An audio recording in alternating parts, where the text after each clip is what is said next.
All right, here we are, ladies and gentlemen. Paul Puello with the American Police Hall of Fame TV video. We are honored today to have Special Forces and Special Operations legend Billy Waugh to talk to us for a little bit. Billy, thank you so very much for taking your time to come and talk to us. My pleasure. It's always an honor. A couple things that I think I'd like to talk or have you talk about. Everybody talks about warrior mindset, but no one really defines exactly what that is.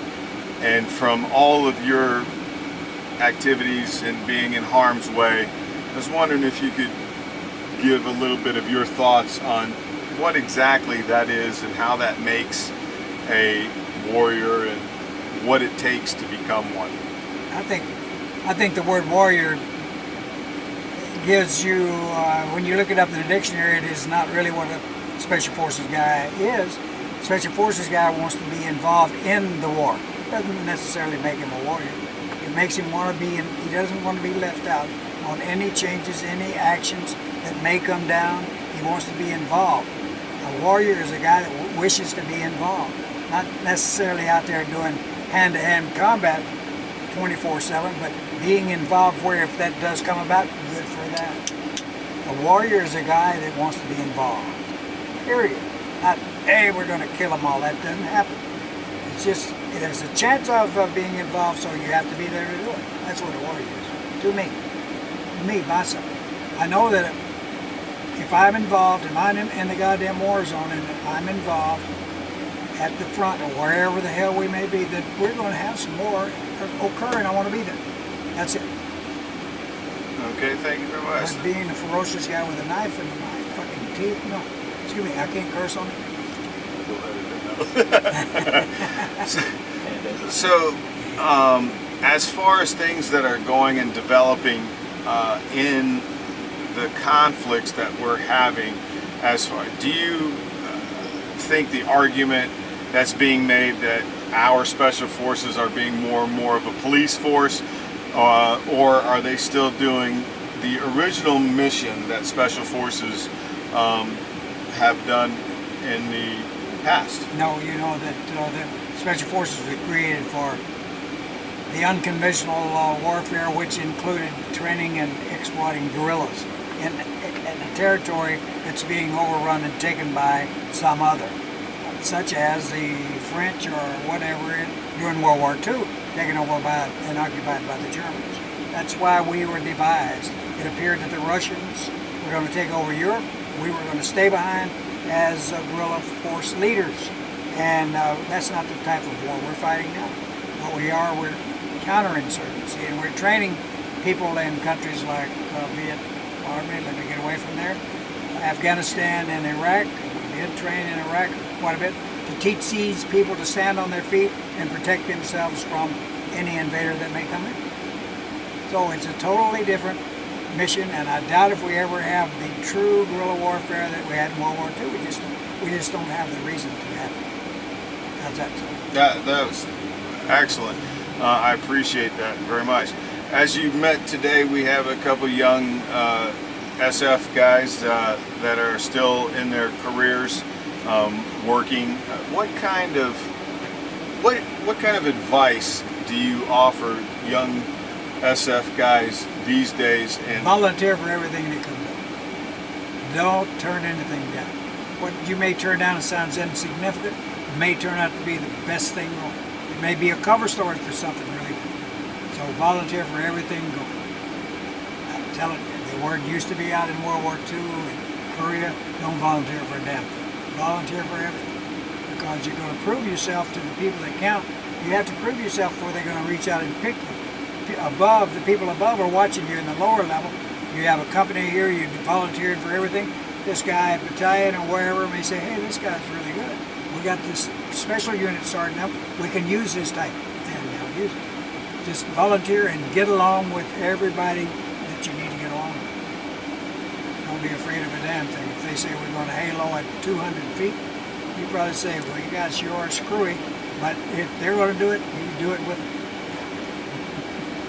You better be going faster than we had a interesting discussion at lunch today, and I'd really like you to elaborate a little bit more, because your insight was something that I hadn't thought about, and of course you have a lot more experience than I ever would, but it's a big hot topic button and debate on utilizing Special Forces women in the community of Special Forces.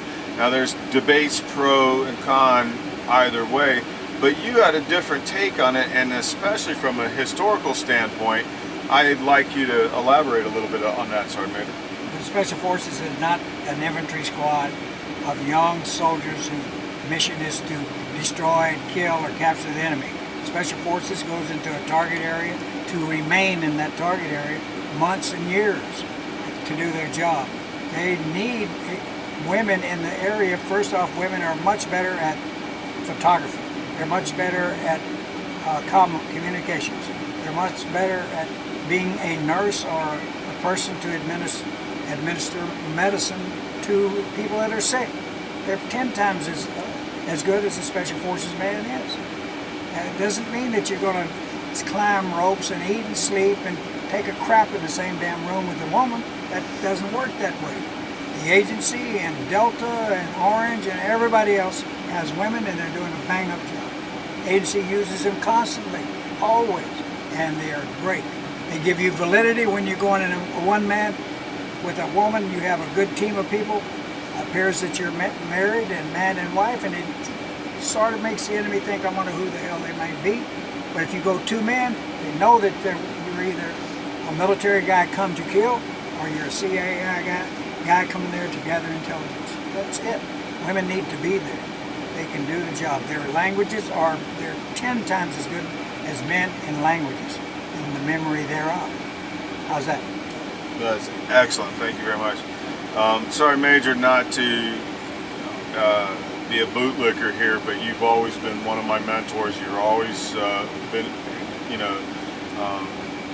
a hero of mine. You know, my dad was in World War II. He was a commando, and he was in the kind of same mold as you are, sir.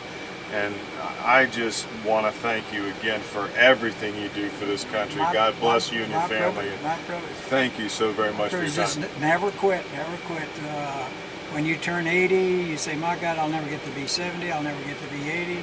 And now I'm just, let's go, where's 90? I'm looking for it. But I want to keep doing what I'm doing. You need to stay busy. If that brain quits, you're done. Because your body's going to say, it's going to wilt and go away.